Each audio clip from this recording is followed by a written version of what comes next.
జలవాహక్ పథకం జలవాహక్ పథకాన్ని కేంద్ర ప్రభుత్వం డిసెంబర్ 15న ప్రారంభించింది.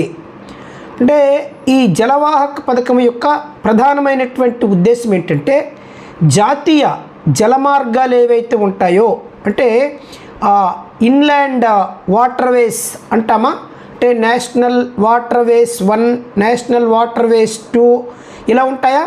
ఈ ఇన్లాండ్ వాటర్వేస్లో ఈ యొక్క కార్గో చేస్తే అంటే వస్తువులని రవాణా కానీ చేసినట్లయితే ఆ యొక్క రవాణా చేసేటువంటి యజమానులకి 300 కిలోమీటర్ల వరకు కూడా ఈ యొక్క అయ్యేటువంటి ఖర్చులో 35% కేంద్ర ప్రభుత్వం తిరిగి ఇవ్వటం జరుగుతూ ఉందన్నమాట.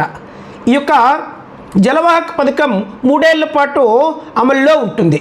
దీన్ని inland waterways authorities of India, inland